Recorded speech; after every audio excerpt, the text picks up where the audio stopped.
예, 잘 쉬세요.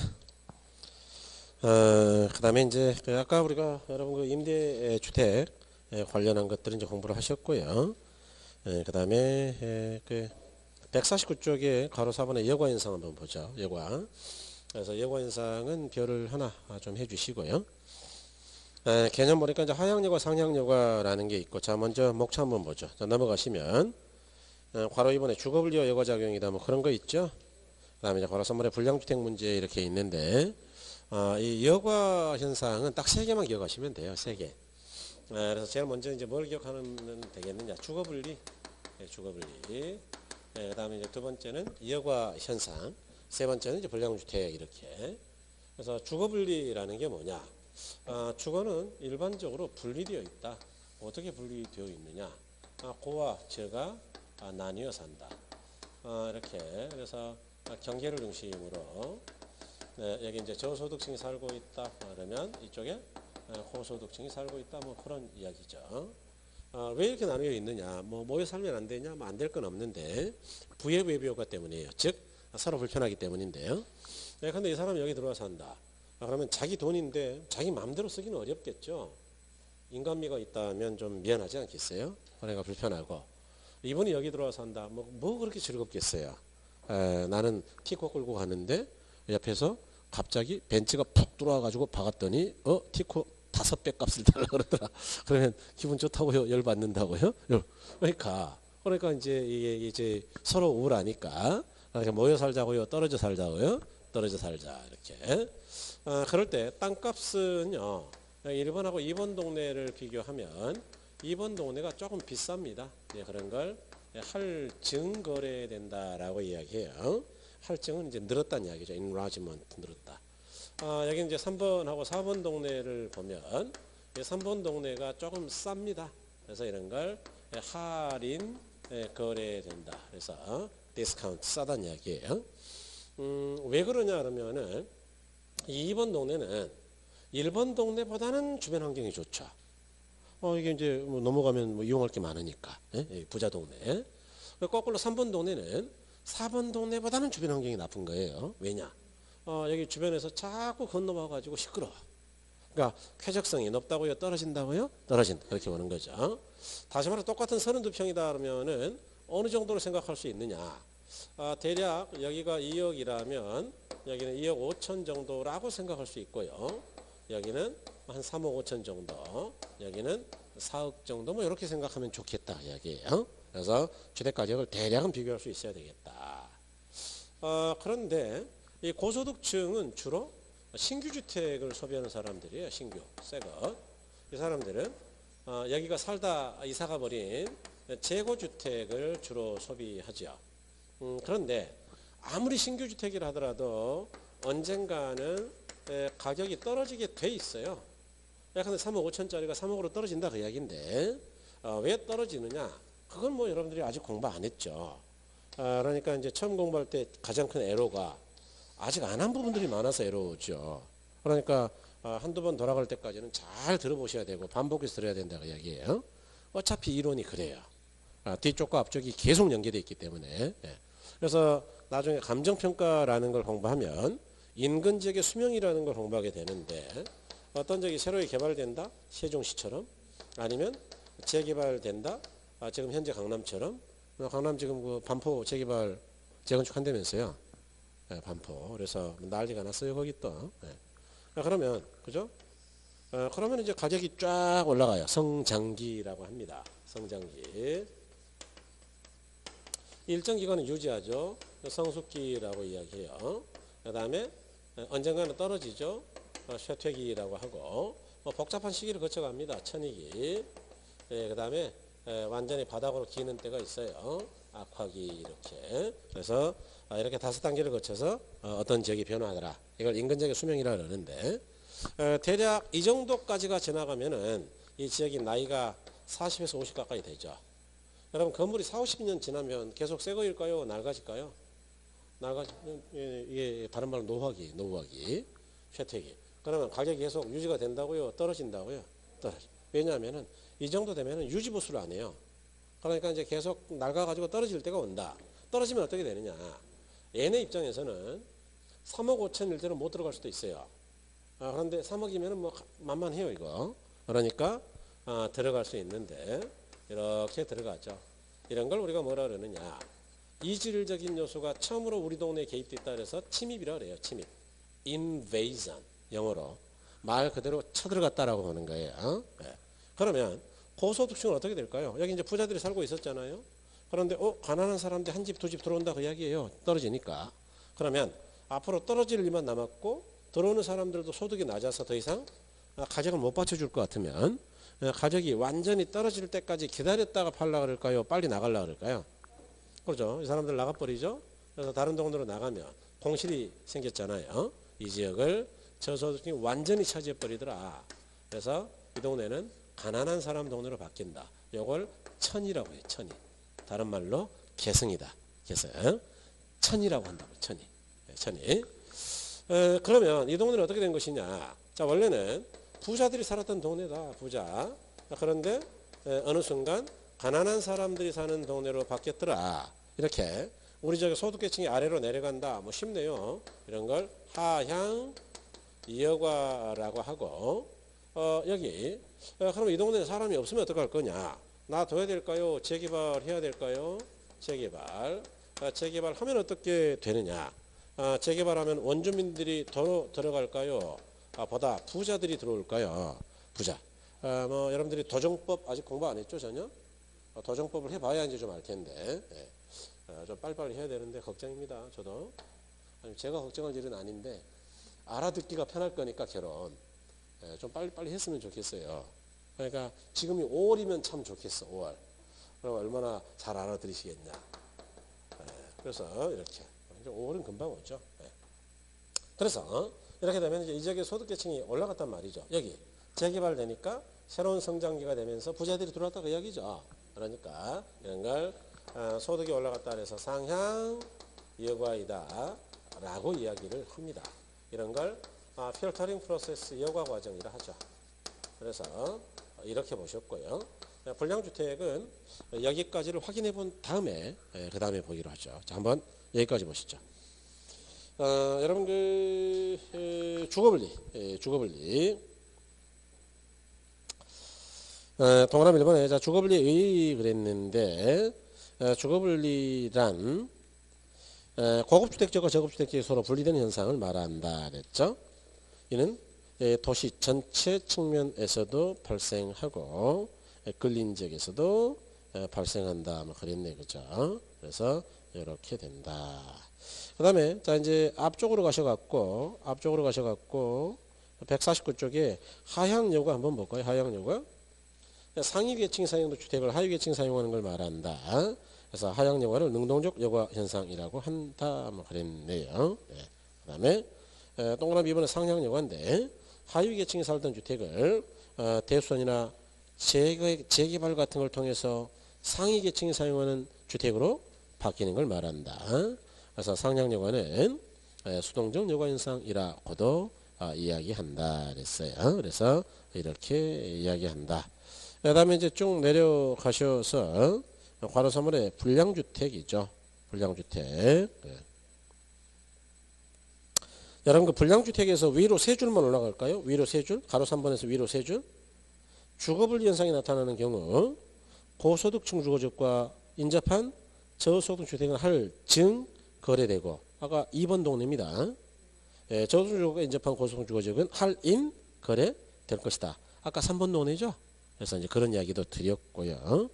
그다음에 가로 3번에 불량주택인데 요거는 뭐 딱 하나만 기억하면 되는데 뭐 이해가 처음에 쉽지는 않을 거예요.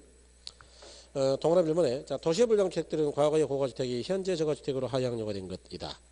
불량주택 문제는 소득의 문제로 시장 실패의 산물이 아니다. 즉 시장은 효율적으로 자원 배분을 잘 하고 있다. 그러니까 불량주택은 시장 실패 때문이라고요. 소득의 문제라고요. 소득, 저소득의 문제다 그 이야기예요. 이번 따라서 불량주택 철거와 같은 정부의 시장 개입은 근본적 해결책이 아니고 저소득층의 소득을 증가시키는 것만이 문제를 해결하는 방법이 될 것이다. 이렇게. 그래서 여러분 이제 칠판 보시면 이런 이야기입니다. 이 불량주택이라는 거는 비가 줄줄 새는 양호하지 않은 주택을 이야기하겠죠. 그래서 불량한 주택이죠. 아니 이런 게 왜 있느냐 그 이야기죠. 이유는 요거는 이제 시험에서 나올 때마다 아주 일관성 있게 똑같은 문제를 냈어요. 몇 차례 나왔는데 불량주택 문제는 시장 실패 때문이 아니고 낮은 소득 때문이다 또는 저소득 때문이다 뭐 이렇게 나왔단 말이죠. 그러니까 설명을 잘 들어보시고 아직은 이해가 안 되는 부분이 분명히 있을 거예요. 그래서 이해가 안 되면 일단 기억하면 됩니다. 저거는. 그래서 시장 실패 때문이 아니고 저소득 때문이다 라고 기억하시면 돼요.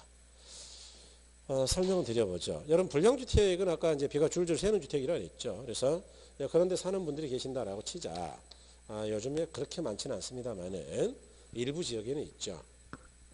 근데 이제 이 서울에 가면은 동대문 근처에 언덕이 하나 있는데 이제 거기가 이대 목동병원이 있어요. 좋아요. 이제 뭐 모르시면 그냥 그렇게 생각하면 됩니다. 그죠? 제가 대전을 예를 들면 기분 나쁠 수 있으니까 서울을 예를 들게요. 그러니까 그 동네를 예를 들면 안 돼요. 원래. 또 제가 잘 모르고 이 동네는.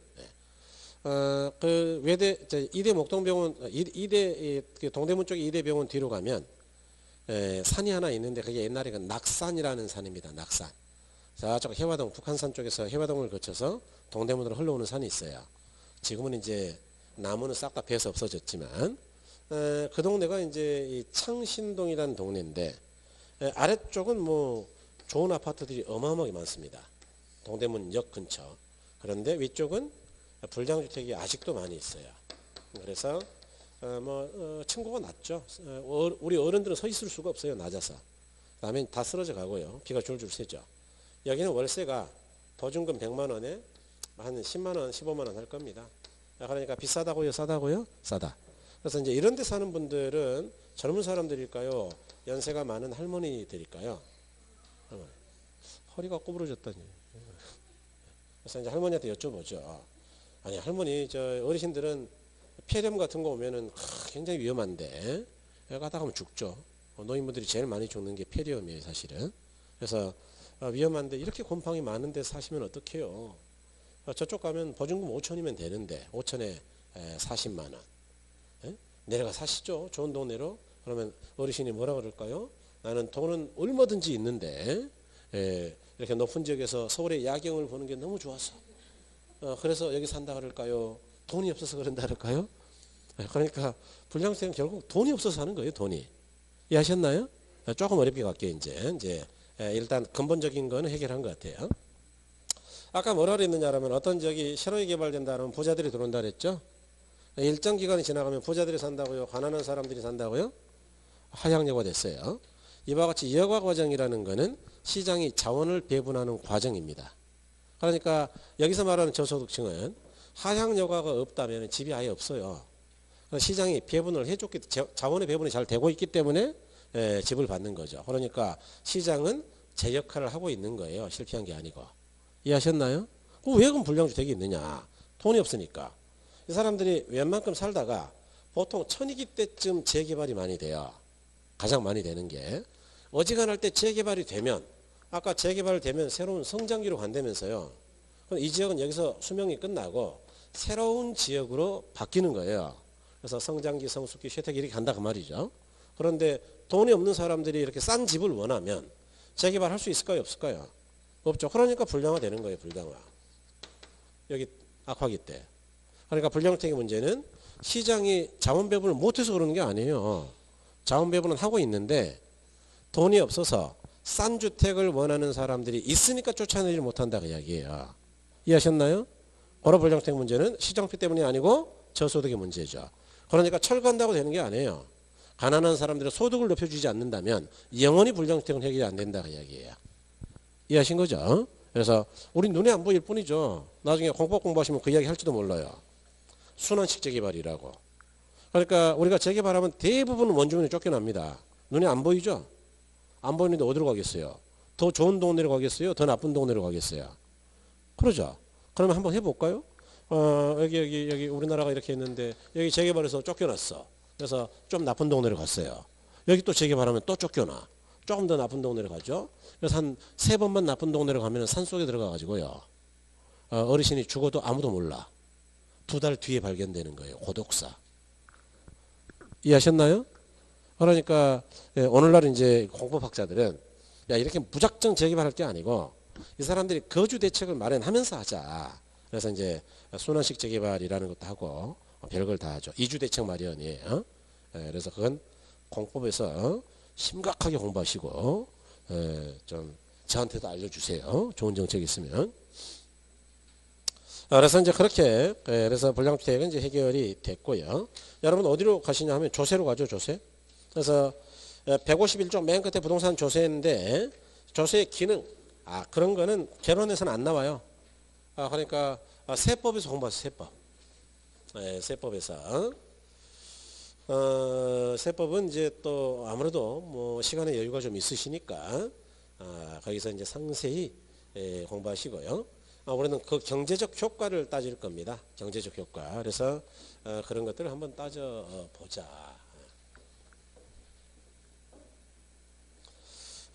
그럴 때 여러분은 이제 가로 2번에 조세귀착이다 그랬는데 조세귀착의 문제는 일단 별 2개 해주시고요. 뭐 세금은 딱 거기만 공부하면 되죠. 그래서 의 좀 읽어볼까요? 정부가 납세 의무자에게 부과하는 조세가 거래 상대방에게 전가되어 실제로 얼마만큼 부담하느냐 하는 것을 조세귀착이라고 한다 그랬죠. 그래서 귀착은 최종적으로 얼마씩 내느냐의 문제예요. 전가는 미룬다는 이야기죠. 그걸 좀 길게 설명해 보면 이런 이야기예요. 이렇게. 자, 예컨대 갑이 주택 소유자입니다. 이 사람이 이제 A한테 임대했다. 임차인이에요. 그런데 갑이 어느 날 A한테 전화를 했어요. 아니 어쩐 일이세요? 그랬더니 요즘 재산세가 너무 올라가서 힘들어 죽겠다. 그러니까 임대를 좀 올렸으면 좋겠다. 그럼 얼마나 나왔는데요? 뭐 작년보다 10만 원 더 나왔다. 그러니까 6만 원만 올리자. 그 이야기는 이제 임차인한테 6만 원 내라 그 이야기죠. 그럼 자기는 10만 원 중에 얼마 내겠다는 이야기예요? 4만 원. 그러니까 갑은 자기의 세금을 남에게 얼마를 미룬 것이냐 그런 걸 전가라 그래요. 전가. 6만 원 미뤘죠. 그러면 최종적으로 둘이 어떻게 나눠냈느냐 그걸 귀착이라 그래요. 귀착. 그래서 갑은 4만 원, 을은 6만 원 그런 걸 귀착이라고 한다. 이해하셨죠? 그래서 이렇게 보시면 된다. 영어는 이제 그렇게 봤고요. 그 세 번째 줄 그 시험에 굉장히 잘 나옵니다. 수혜자 공급자 사이에 세금이 어느 정도 배분되느냐는 것은 수혜자 공급의 탄력성의 상대적 크기에 따라 달라진다. 그러니까 탄력성이 크냐 작냐에 따라서 다르다. 우리 시험에서는 서술형 지문으로 아주 잘 나왔죠. 기억하셔야 돼요. 그럴 때 이제 조세전과 귀착을 설명할 때 제가 여러분들 그동안에 나왔던 모든 기출문제를 딱 이 그래프 2개로 끝낼 거예요. 설명을. 그래서 지금부터 시험 끝날 때까지 그래프 2개 이상은 안 그릴 거니까요. 2개만 이해하시면 됩니다. 그 이야기는 거꾸로 말하면 오늘 이해 못해도 아무 관계없다. 왜냐 시험 끝날 때까지 계속 이해하면 되니까. 그러니까 오늘 뭐 이해 안 하셔도 전혀 관계없습니다. 오늘은 이보다 더 중요한 게 하나 있거든요. 그걸 이해하면 되죠. 여기 수요 곡선이 큰일 났네 이거. 어제 잠을 좀 못 잤더니 역시 밤새 연습을 했어야 되는데 연습을 안 해가지고 진짜 됐어요. 언제 수요 곡선의 기울기가 똑같다. 그래서 각기 그려봤습니다. 그런데 공급 곡선의 기울기는 하나는 굉장히 가파르게 하나는 굉장히 완만하게 그려볼게요. 그래서 완만한 걸 우리가 혹시 이렇게 공부했나요? 탄력적이다. 그렇죠. 가파른 건 탄력이요, 비탄력이요? 비탄력적이다. 뭐 이렇게 우리가 이미 공부하신 바 있고. 그 다음에 여기 이제 균형 가격하고 균형량이 1,000원에 100개다라고 가정하자. 여기도 균형 가격하고 균형량이 1,000원에 100개다라고 가정하자. 그럴 때 이제 흔히 비례세라는 걸 제가 부과해 볼게요. 그래서 어떤 주택이라 하더라도 똑같이 30% 그러면 1,000원에 300원이 이제 세금이겠는데 300원 그래서 세금을 300원 정도 여기까지 300원이다 치고 300원. 자, 그러면 이제 세금이 부과되면 어떻게 되느냐 하면, 자, 물건들의 가격이 보통 올라갑니다. 뭐 숫자 보이시나요? 1,000원에서 1,100원까지 올라갔다는 이야기인데요. 그래서 이 균형가격 파란 색깔 위쪽을 누가 부담하느냐? 수요자가 부담합니다. 균형가격 아래쪽은 공급자 부담 부분인데요. 공급자는 어떻게 부담하느냐? 이윤이 감소합니다. 이윤. 그래서 조금 이따 설명드려 볼게요. 1,000원에서 800원까지 200원이군요. 여기는 가격 많이 올라갔는데요. 그래서 1,200원까지 200원 올라갔다. 수요자 부담이고요. 그 다음에 이쪽은 마진은 뭐 조금밖에 감소 안 했네요. 100원 감소했다. 그래서 공급자 부담이다 라고 가정하자. 공급자.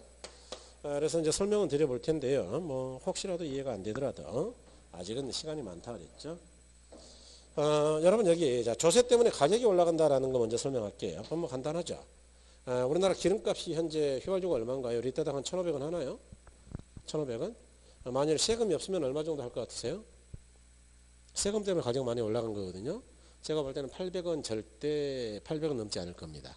그러니까 세금이 절반 이상이거든요. 우리가. 그러니까 세금 때문에 가격이 800원짜리인 게 1,500원까지 올라간 것이다. 원가가. 이해하신 거예요? 그러면 또 좀 더 쉽게. 자, 컴퓨터를 사러 갔는데 여러분들은 어디로 가세요? 예컨대 뭐 용산전자상가 이런 데 갖다 치자. 전자상가. 가면 노트북 얼마예요? 100만 원. 그래요? 그럼 카드 내면은 카드로 계산하시면 110만 원인데요. 이렇게 이야기해요. 왜 그러냐 하면 현금으로 주면은 걔가 세금 신고를 안 할 거거든요. 그러니까 부가세만큼을 안 받는 거예요.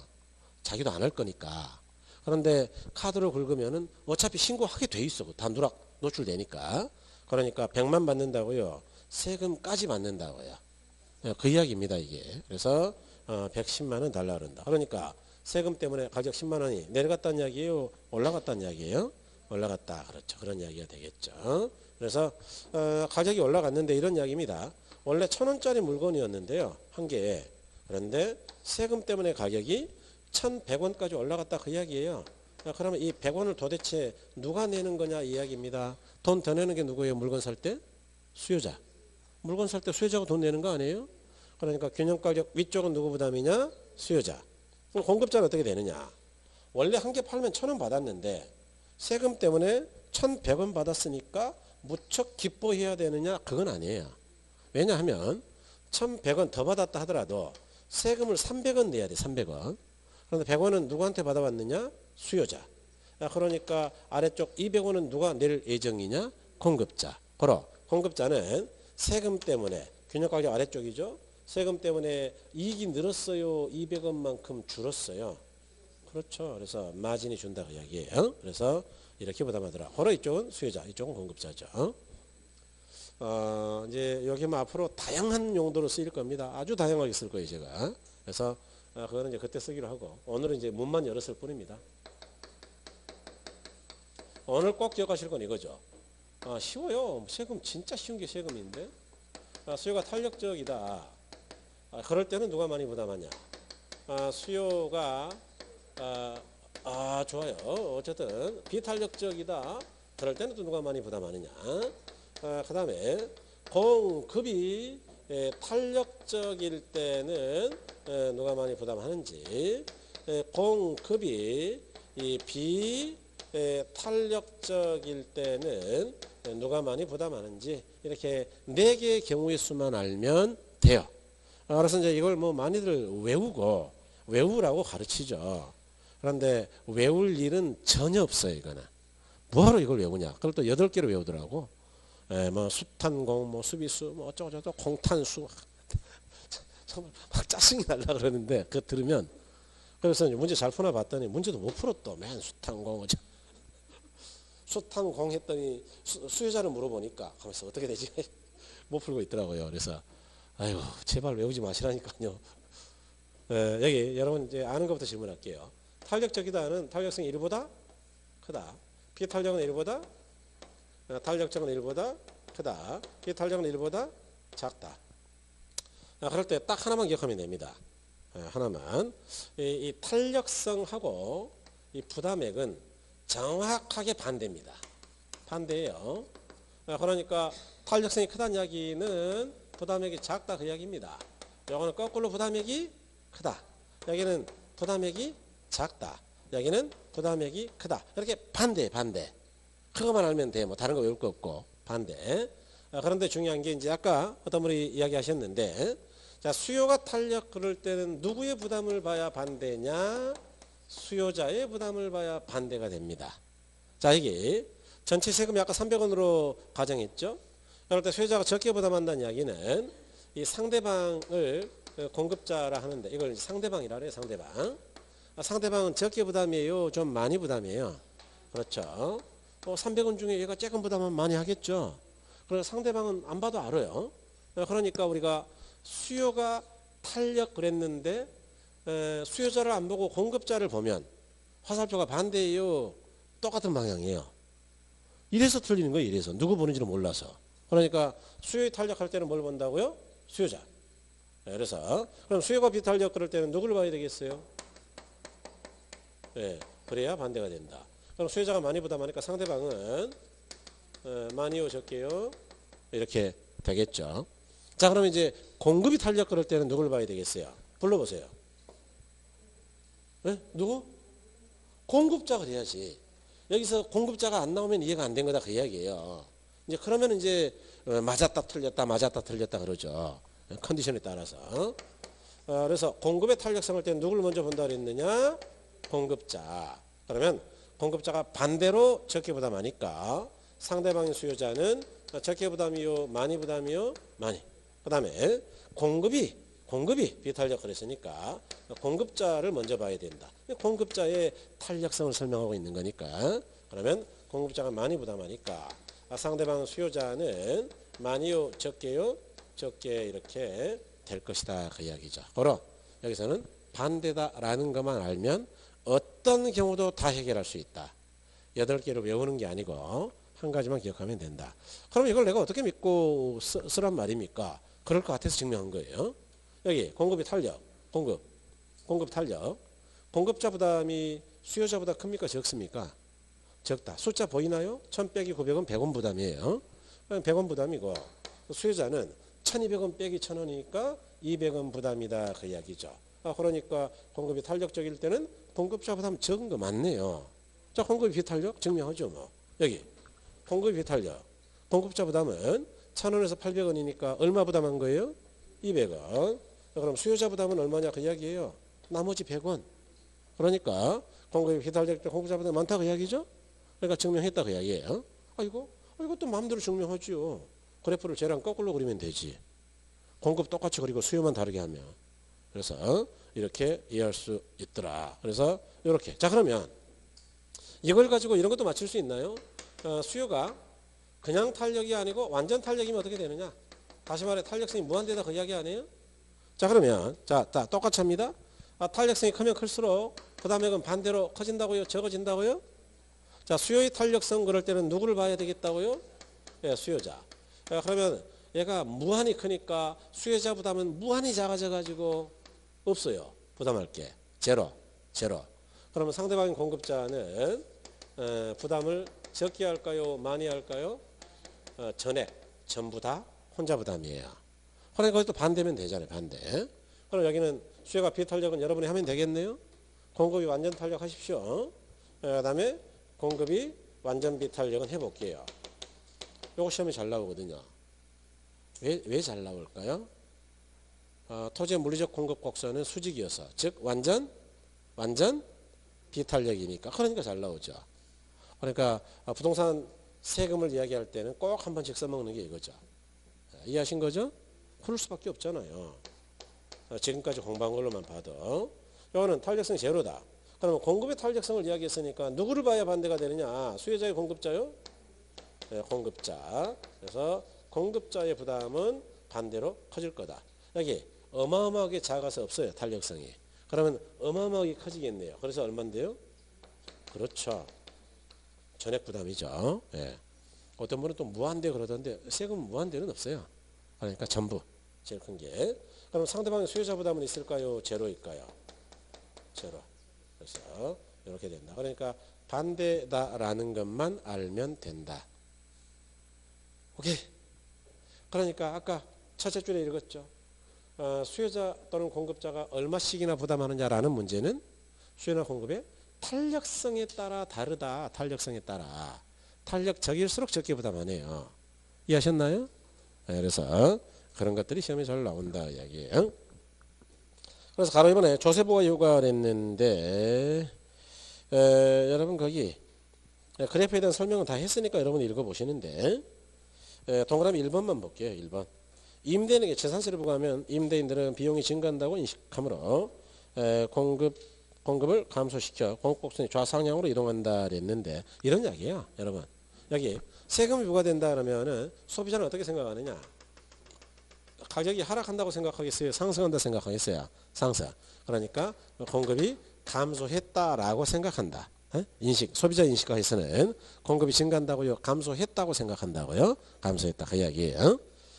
그 다음에 동그라미 5번. 수요자 가격 탄력성이 클수록 수요자 부담은 커진다 그랬어요? 작아진다 그랬어요? 작아진다. 반대로 그랬죠? 수요 가격 탄력성이 거꾸로 작으면 그러면 수요자 부담이 작아질까요? 커질까요? 커질 것이다. 이렇게 탄력성과 조세 부담은 반대이다. 그 이야기죠. 그래서 그렇게 보시면 된다. 그 다음에 이제 가로 3번에 정률세, 역진세적 효과를 했는데 요거는 뭐 우리가 2순환대 정도 하려고 했는데 여러분이 뭐 잘 하실 뿐만 아니고 뭐 크게 무리가 없을 것 같으니까 한번 이야기 드려볼게요. 여러분 이거는 좀 어려워요. 그냥 책 보지 마시고 칠판 보세요. 이런 거 우리가 공부했던 거 혹시 기억나시나요? 기억나시면 공부가 좀 되고 있는 건데 공급의 탄력성의 결정 요인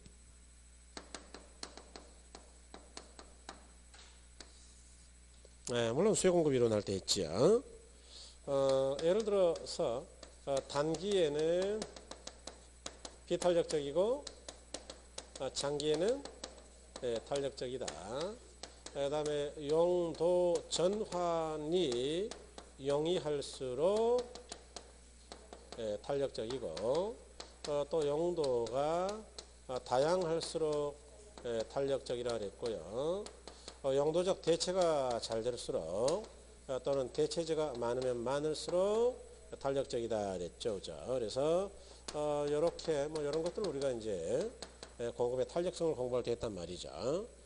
지금 뭐 하려고 제가 이걸 쓰고 있겠느냐? 시간이 많아서 그런 건 아니고 이렇게 반복을 통해서 여러분 외우시라고요. 이게 암기하는 가장 좋은 방법이에요. 그러니까 제가 반복할 때마다 집중하셔야 되는 겁니다. 이해하신 거죠? 제가 여러분 암기의 80%까지는 책임진다 그랬죠? 이렇게 하는 거예요. 이렇게. 시도 때도 없이 끄집어낼 거니까 대신 집중을 해 주셔야 돼요. 안 그러면 못 외워요.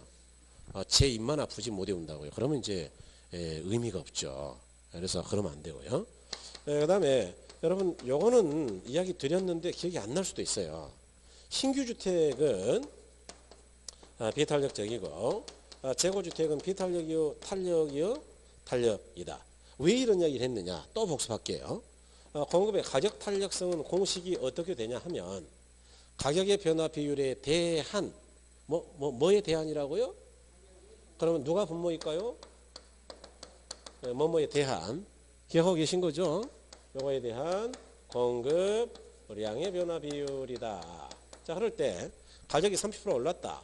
근데 5억짜리가 6억 5천까지 올랐다라고 옛날에 예를 들었고, 그러면 공급을 좀 늘리고 싶을 거다. 돈 되니까. 그럴 때 신규 주택은 늘리고 싶어도 착공해서 완공까지 시간이 많이 필요하니까 거의 못 늘리죠.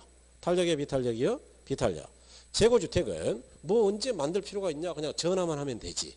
우리 중개업소에다가 나 집 팔게요. 전화하면 되잖아요. 그러니까 공급이 느리게 진가요? 빠르게 진가요? 빠르게. 그래서 비탄력이요? 탄력이요? 탄력. 자, 그러면 요거를 이제 언젠가는 우리가 다 기억할 거 아니냐. 기억했다 치고. 네. 여기 자 신규주택과 중고주택이 있다라고 보자. 조금 어렵다 그랬어요. 이해만 해도 엄청 잘하시는 겁니다. 공급의 탄력성은 방금 이야기 드렸죠. 요거는 비탄력. 요거는 탄력. 그럼 이제 부담액이 어떻게 되는가 한번 보자고요. 지금 공부했으니까. 공급자 부담은 어떻게 되고 수요자 부담은 어떻게 되느냐. 뭐 이런 걸 한번 생각해 보자. 연습 삼아. 한번 생각해 볼까요? 여러분 공급이 비탄력적이라는 이야기는 탄력성이 적다고 이야기죠. 그럼 공급자보다는 작아질까요? 커질까요? 그럼 상대방이 수요자보다는 커질까요? 작아질까요? 자, 여기. 공급이 비탄력적이면 공급자보다는 커진다. 이해하신 거죠? 좋아요. 여기는 공급이 탄력적이라면서요. 그럼 공급자보다는 커질까 작아질까요? 작아지고. 그러면 상대방의 수요자보다는 작아질까요? 커질까요? 커지겠죠. 이해하셨죠? 좋아요. 자, 그럴 때 이 신규 주택의 수요자가 누구냐 그러면은 고소득층이에요. 재고주택의 수요자가 누구냐 그러면 저소득층입니다. 아니 왜 그러냐? 아까 했잖아요. 주거분리 저와 고가 나뉘어 산다면서요. 그럴 때 고는 신규주택이고 저는 재고주택이 되면서요. 이해하셨나요? 지금 벌써 이제 세 군데가 엮이기 시작했네요. 한 군데, 두 군데, 세 군데. 오케이? 이렇게 이런 걸 우리가 꼬았다래요. 꼬았다. 문제를. 이런 게 좀 어렵죠. 자, 그럼 어떻게 되느냐? 그러면 보세요. 세금을 부과했더니 부자는 세금을 적게 내네. 가난한 사람은 세금을 많이 내네. 어찌 이상해요. 그죠? 이와 같이 비례세는요. 비례세. 어떤 제와든 똑같이 30%를 부과하는 비례세는 조세 정의하고 반대로 가는 역진세의 문제가 있다. 그런 이야기예요. 거꾸로 나아가는 문제가 있다. 그래서 이렇게 원래는 부자가 많이 내고 가난한 사람이 작게 내가지고 이 돈으로 도와줄 줄 알았더니 부자가 덜 내더라. 비례세로 가니까. 그러면 이걸 개선하기 위해서는 어떻게 해야 되느냐? 비례세로 가야 된다고요. 똑같이 가야 된다고요. 누진세로 가야 된다고요. 누진세. 그래서 우리나라는 강력한 누진제를 가지고 있어요. 굉장히 강력합니다. 우리나라 누진대가. 저기 복지국가 스웨덴이나 캐나다 같은 경우보다는 좀 덜하지만 부자는 50% 세율을 50%. 그럼 보세요. 50% 중에 작게 부담해도 아니 그래도 20%는 낼 거 아니냐. 다는 안 내더라도. 그러면 가난한 사람은 5%로 줄이고 5%. 5% 지가 많이 내봤자 3%밖에 더 내겠냐. 이해하셨어요? 다 내도 5%인데 뭐. 그러니까 20 걷어가지고 3 내는 사람 도와주자 그 이야기예요. 이해하셨나요? 자, 그러면 역진세 문제를 해결할 수 없다고요? 있다고요? 있다. 이렇게. 그래서 이렇게 되죠. 그래서 이제 읽어보면 이해가 좀 되실 것 같은데 신규주택의 경우에는 공급이 더 비탄력적이므로 수요자 부담이 더 작다 그랬죠. 이번에 중고주택의 경우 수요가 더 비탄력적이므로 수요자 부담이 더 크다. 3번 따라서 주택가치 관계 없이 일정한 세율의 재산세를 부과하면 고소득층의 부담이 적고 저소득 부담이 크게 되는 역진세 효과가 발생할 수 있다 그랬죠. 4번에 조세 부담의 수직적 형평성을 달성하기 위해서는 주택가치에 따라 세율이 누진적으로 적용되어야 할 것이다 그런 이야기죠. 그러니까 이제 이런 이야기예요, 여러분. 여기 이제 부자들 아파트인데 여기는 평당 1,000만 원이지만 80평이다, 80평. 그러면 8억짜리고 여기는 평당 1,000만 원이지만 15평. 그러면 1억 5천짜리예요. 그러니까 이렇게 8억짜리 그러면 세율을 좀 많이 내게 하고 1억 5천짜리 그러면 많이요 좀 많이 적게 내게 하자고요. 적게. 그래야지 똑같이 양쪽 다 30% 부과하면 되겠냐 그 이야기예요. 이해하신 겁니까?